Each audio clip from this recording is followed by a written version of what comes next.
Estamos de volta ao vivo para toda a nossa região e olha só, a pedido do SBT, a Assistência Social de Araçatuba fez um levantamento exclusivo sobre as pessoas em situação de rua no município.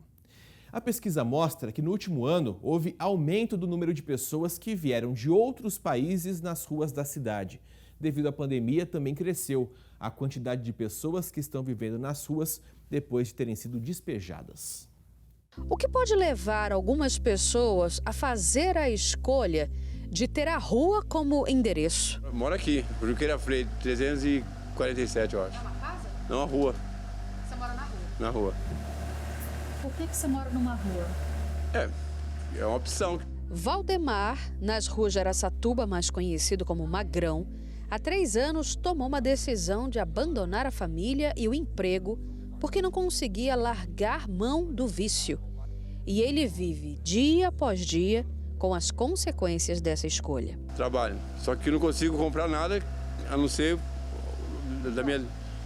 para manter o vício, só porque o restante...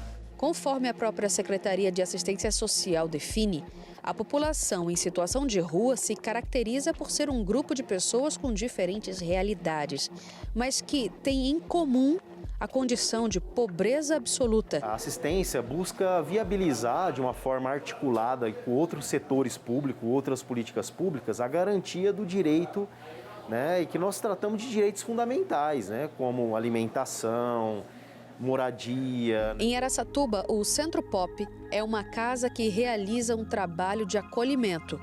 Por aqui, em média, passam cerca de 70 pessoas com necessidades diferentes e cabe ao centro direcionar essas pessoas dependendo do que elas precisam no momento que chegam aqui. Teve uma moça que ela estava residindo dentro de um carro, conseguimos inseri-la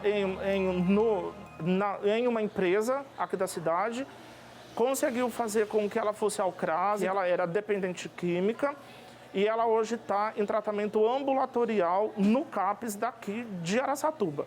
E o melhor disso tudo, está dentro de uma casa hoje. Entre os principais fatores que podem levar as pessoas a irem morar nas ruas, vão desde a ausência de vínculos familiares, desemprego, violência e até a pandemia, que levou muitas famílias despejadas para o olho da rua. 2 tipos de pessoas em situação de rua. Né? Um grupo daqueles que, por várias questões, estão na rua, principalmente as questões financeiras, de ter sido despejado por não ter conseguido pagar um aluguel. Mas nós temos outro grupo também, que é daqueles que têm a rua como projeto de vida. A Assistência Social de Araçatuba realizou um levantamento a pedido do SBT Interior sobre as pessoas em situação de rua na cidade. Segundo o órgão, o que aumentou no último ano no município foi o número de imigrantes, pessoas, em sua maioria da Venezuela, que estão sendo atendidas pela assistência, e pessoas que possuem casa, mas moram nas ruas. As demandas dele não é simplesmente a passagem, e sim a moradia, a inserção dos filhos na escola.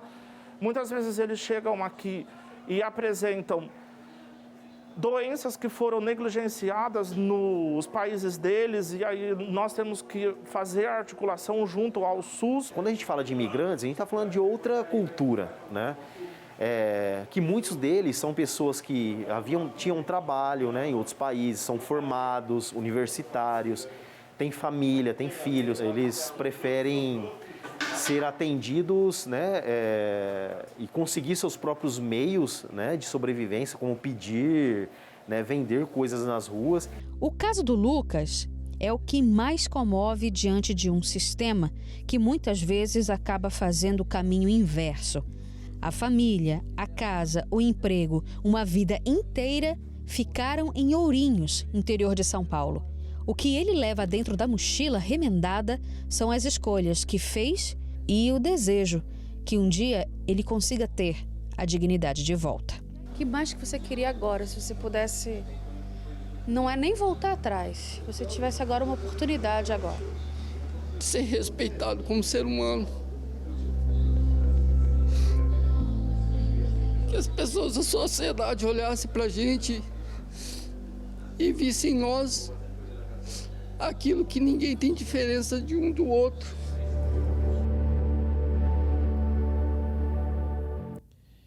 Realmente, toda vez que a gente fala em pessoas em situação de rua, são vários os fatores que merecem atenção. O primeiro deles é a questão da dignidade que todos buscam.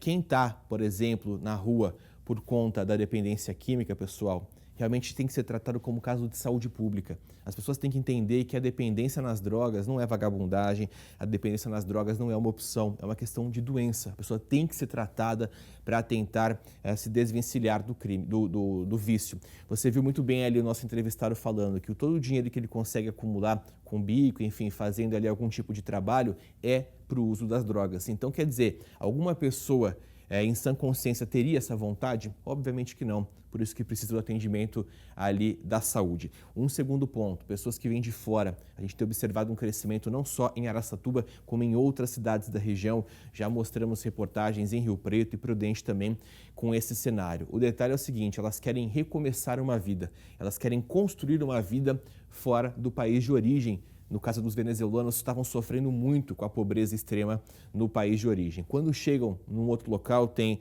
a barreira do idioma, tem a barreira do preconceito. Muitos deles chegam aqui na nossa região com pouquíssima ou nada para manter uma vida, então precisam de doação de roupas, doação de alimentos e muitas vezes a mendicância, ou seja, pedir dinheiro nas ruas e nos semáforos acaba sendo a única alternativa. São duas situações que a gente tem que pontuar. Primeiro, o poder público tem sim obrigação de cuidar, tem sim obrigação de oferecer acolhimento.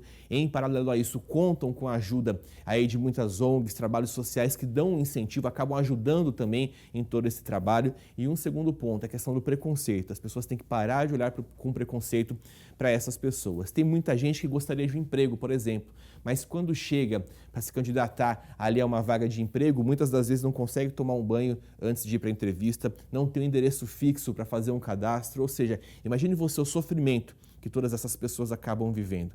Por isso que é importante dar luz e voz a essas pessoas e, claro, torcer por um mundo melhor, torcer para que tenhamos cada vez menos pessoas em situação de rua aqui na nossa região.